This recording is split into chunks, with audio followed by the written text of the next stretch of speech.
With ಪರಶುರಾಮ್ಗೆ ಸ್ವಾಗತ ಅಂತ ಹೇಳ್ತಾ ಸೇತು ಬಂದ 7ನೇ ತರಗತಿಯ ದ್ವಿತೀಯ ಭಾಷೆ ಇಂಗ್ಲಿಷ್ನಲ್ಲಿ ಬುನಾದಿ ಸಾಮರ್ಥ್ಯಗಳು ಏನೆಲ್ಲ ಬರ್ತವೆ. ಬುನಾದಿ ಸಾಮರ್ಥ್ಯಗಳ ಜೊತೆಗೆ ಬಂದಿರತಕ್ಕಂಥ ಒಂದು ಪೂರ್ವ ಪರೀಕ್ಷಾ ಪ್ರಶ್ನೆ ಪತ್ರಿಕೆ. ಜೊತೆಗಾಗಿ ಆ ಪೂರ್ವ ಪರೀಕ್ಷೆ ಪ್ರಶ್ನೆ ಪತ್ರಿಕೆಯ ಕೀ ಉತ್ತರಗಳನ್ನ ಸಹಿತನೂ ಕೂಡ ತಂದಿದ್ದೀನಿ. ನೋಡ್ಕೊಂಡು ಬರೋಣ. ಆಲ್ರೆಡಿ ನಾನು ನಿಮಗೆ 7th ಕನ್ನಡ ಕ್ವಶನ್ ಪೇಪರನ್ನು ಹಾಕಿದ್ದೀನಿ, ಮ್ಯಾಥ್ಸ್ ಹಾಕಿದ್ದೀನಿ. ಇವತ್ತು ಇಂಗ್ಲೀಷ್ ಇದೆ. ಉಳಿದ ವಿಷಯಗಳ ವಿಡಿಯೋಗಳನ್ನ ಬೇಗನೆ ಲೈನ್ ಅಪ್ ಮಾಡ್ತೀವಿ. ಅವುಗಳನ್ನು ನೋಡಿ ಅಂತ ಹೇಳ್ತಾ ವಿಡಿಯೋನ ಲೈಕ್, ಶೇರ್ ಹಾಗೂ ಸಬ್ಸ್ಕ್ರೈಬ್ ಮಾಡೋದನ್ನು ಮಾತ್ರ ಮರೆಯದಿರಿ ಫ್ರೆಂಡ್ಸ್. ನೋಡುವ ವಿಡಿಯೋ. ಫಸ್ಟಿಗೆ ಬುನಾದಿ ಸಾಮರ್ಥ್ಯಗಳಿದ್ದಾವೆ. First one, identify the articles and use them in sentences. Second one, identify punctuation marks and use them. Third one, change a singular words into plural words to singular. Fourth one, give a one word to the prepositions in day-to-day life.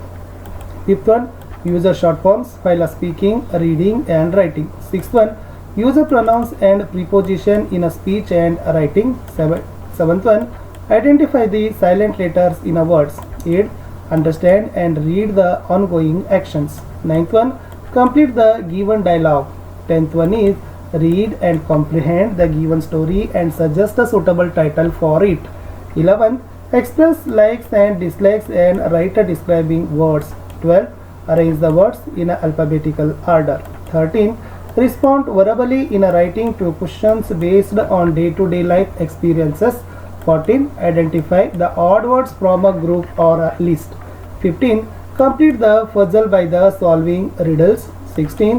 Use the synonyms, antonyms of a given words verbally in a writing in day-to-day life. 17. Rearrange the words to make a meaningful sentences and sequence the statements line in order. 18. Change the tenses of the given word.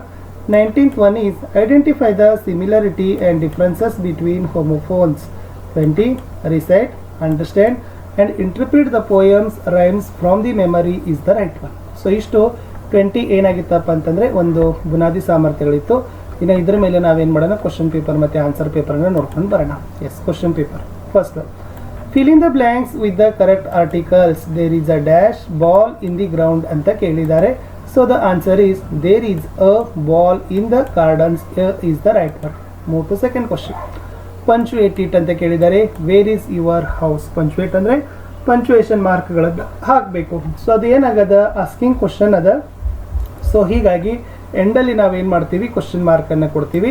Wear is your house ಅಂತಕ್ಕಂಥದ್ದು ಈ ಥರ question ಮಾರ್ಕನ್ನು ಬರಬೇಕು. Third question, give the plural from the word man ಅಂತ ಕೇಳಿದ್ದಾರೆ. Man ಅನ್ನೋದು singular ಫಾರ್ಮಲ್ ಅದ. MEN ಮೆನ್ ಅಂತಕ್ಕಂಥದ್ದು ಪ್ಲೂರಲ್ ಫಾರ್ಮಲ್ಲಿ ಬರ್ತದೆ. MEN men is the answer. Move to fourth one, give a one word for it. One who stitches clothes ಅಂತ ಕೇಳಿದ್ದಾರೆ. ಯಾರೆಲ್ಲ ಬಟ್ಟೆ ಹೊಲಿತಾರೆ ಅವ್ರಿಗೆ ಏನಂತಾರೆ ಮಕ್ಕಳೇ, ಟೈಲರ್ ಅಂತಾರೆ. Tailor is the right one. Move to fifth one, write the short form it. I will ಅಂತ ಕೇಳಿದ್ದಾರೆ. ವೆರಿ ಸಿಂಪಲ್, I_L ಕೊಡ್ತೀವಿ. ಅದನ್ನು ಏನು ಮಾಡ್ತೀವಿ, ಐ ವಿಲ್ ಅಂತ ನಾವು ರೀಡ್ ಮಾಡ್ತೀವಿ. ನೆಕ್ಸ್ಟ್ ಇರ್ತಕ್ಕಂಥದ್ದು sixth one, fill in the blank with a suitable preposition. He sat dash the chair ಅಂತ ಕೇಳಿದ್ದಾರೆ. ಇನ್ ಅಂದ್ರೆ ಅಲ್ಲಿ, ಆನ್ ಅಂದರೆ ಮೇಲೆ ಅಂತ ಬರ್ತದೆ. He sat on the chair ಅಂತ ಮೇಜಿನ ಮೇಲೆ ಅಂತ ನಾವೇನು ಮಾಡ್ತೀವಿ, ಬರಿತೀವಿ. On is the right one. Move to seventh, knee. Identify the silent word from this a word ಅಂತ ಕೇಳಿದ್ದಾರೆ. ಕನಿ ಅನ್ನೋದಿಲ್ಲ, ನೀ ಅಂತಾರೆ. That is K is the silent letter. ಇನ್ನು next one, 8, frame a sentence with the help of picture and give the clues words ಅಂತ ಕೇಳಿದರು. ಇಲ್ಲಿ clue words ಕೊಟ್ಟಿದ್ದಾರೆ. ಹಿಟ್ ಇದೆ, ಬಾಲ್ ಇದೆ, ಬಾಯ್ ಇದೆ. ಫ್ರೇಮ್ ಸೆಂಟೆನ್ಸ್ಗಳನ್ನು ಮಾಡಬೇಕು ಈ ಪಿಕ್ಚರ್ ಒಂದಿಗೆ ತೆಗೆದುಕೊಂಡು. ಏನಿಲ್ಲ ಬರಿಬೋದು, the boy is hitting the ball ಅಂತಕ್ಕದ್ದನ್ನು ಬರಿಬೋದು. ನೆಕ್ಸ್ಟ್, ಕಂಪ್ಲೀಟ್ ದ ಡೈಲಾಗ್ ಇದೆ. ಪೀಟರ್ ಮತ್ತು ಮಾನಸ ನಡುವೆ ಇರ್ತಕ್ಕಂಥದ್ದು. ವೇರ್ ಆರ್ ಯು ಗೋಯಿಂಗ್ ಅಂತ ಇದೆ. I am going to post office ಅಂತ ಬರೀಬೇಕು. It's a very simple, I am going to post office ಅಂತ ಬರೀರಿ. 10th ಅಲ್ಲಿ read the story carefully and answer the following questions ಅಂತ ಕೇಳಿದ್ದಾರೆ. ಏನಿತ್ತು, there was a farmer in village who had a 2 sons. One was good and honest, another was very rude and dishonest. Farmer decided to send his second son out of his house without any property ಅನ್ನೋದನ್ನು ಬರಿಬೇಕು.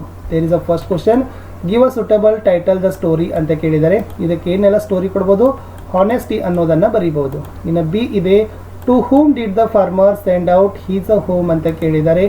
There is a answer farmer sent his second son out of house ಅಂತಿದೆಯಲ್ಲ ಅದನ್ನು ನೀವು ಉತ್ತರವನ್ನು ಬರೀಬಹುದು.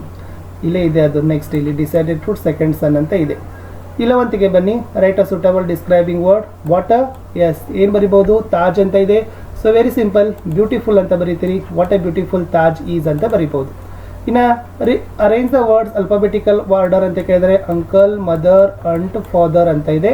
ಇಲ್ಲಿ alphabetical ಆರ್ಡರಲ್ಲಿ ಬರಬೇಕಾದ್ರೆ ನಿಮಗೆ ಗೊತ್ತಿರಬೇಕು, ಫಸ್ಟ್ ಎ ಬರ್ತದೆ, ಎಫ್ ಎಮ್ ಯು ಲಾಸ್ಟ್, ಅಂದರೆ ಎ ಟು ಜೆಡ್ ಲೆಟರ್ದಲ್ಲಿ ಅರೇಂಜ್ ಮಾಡಬೇಕು. Aunt, father, mother, uncle. Next 13th ಅಲ್ಲಿ how many days are there in a week ಅಂತ ಕೇಳಿದ್ದಾರೆ. ಸೊ ವೀಕಲ್ಲಿ ಇರ್ತಕ್ಕಂಥ days 7 days in the week. Next circle the odd one ಕೇಳಿದ್ರು, coffee, tea, dog, water. So ಯಾವುದಿದೆ, dog ಇದೆ, because dog was ಏನಪ್ಪ ಅಂತಂದರೆ ಅನಿಮಲ್ ಇದೆ. ಆಮೇಲೆ ಇವೆಲ್ಲ ಲಿಕ್ವಿಡ್ ಇದ್ದಾವೆ, ಕಾಫಿ, ಟೀ ಮತ್ತು ವಾಟರ್ ಅಂತಕ್ಕಂಥದ್ದು. 15 what is a bright orange with a green on top and sounds like a parrot, who am I ಅಂತ ಕೇಳಿದ್ದಾರೆ. ಇದು ರಿಡಲ್ಸ್ ಇದೆ. So what is a bright orange with a green on top sounds like a parrot ಅಂತ ಕೇಳಿದ್ದು. So there is a dog is the right one. 14th answer. 14th ಅಲ್ಲಿ dog ಬರಬೇಕು. 15th ಅಲ್ಲಿ ಕೇಳಿದರೆ carrot is the right one. ಇದ್ರದ್ದು carrot. ಇನ್ನು 16th ಅಲ್ಲಿ give the opposite ಕೇಳಿದ್ದಾರೆ, ಹಾನೆಸ್ಟ್ ಕೇಳಿದ್ರು. ಸೊ ಡಿಸ್ಹಾನೆಸ್ಟ್ ಅಂತ ಬರ್ತದೆ. ಡಿಸ್ಹಾನೆಸ್ಟ್ ಇಸ್ ದ ರೈಟ್ ಆನ್ಸರ್. ಇನ್ನು ಫ್ರೇಮ್ ಮೀನಿಂಗ್ಫುಲ್ ಸೆಂಟೆನ್ಸ್ ಮಾಡಬೇಕು. ಏನಿದೆ, of all time one of Sachin Tendulkar the greatest cricketer is ಇದೆ. ಸೊ ಗೊತ್ತಾಗ್ತದೆ, Sachin Tendulkar is one of the greatest cricketers of all time is the right one.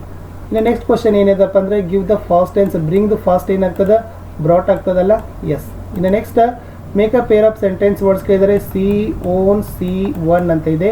So C own ಅಂತಕ್ಕದ್ದನ್ನು ನೀವು ಬರಿಬೋದು. It's a very easy ಇತ್ತು. ಇನ್ನು last question, say any rhyme short poems on your memory. So any ಒಂದು ಪೋಯಮನ್ನು ನೀವೇನು ಮಾಡ್ಬೋದು, ನಿಮ್ಮ recite ಮಾಡಿರ್ತಕ್ಕಂಥ 6th ಒಂದು ಹಾಡು ಹೇಳಿರ್ಬೋದು, ಅಥವಾ ಒಂದು ರೈಮ್ಸ್ ಬಂತಂದರೆ ಅದನ್ನು ಲಿಟಲ್ ಬಿಟ್ ನೀವು ಪ್ರೆಸೆಂಟೇಷನ್ ಮಾಡ್ಬೋದು. ಅದು ಓರಲ್ ಆಗಿರ್ತಕ್ಕಂಥ ಕ್ವಶನ್ ಇತ್ತು.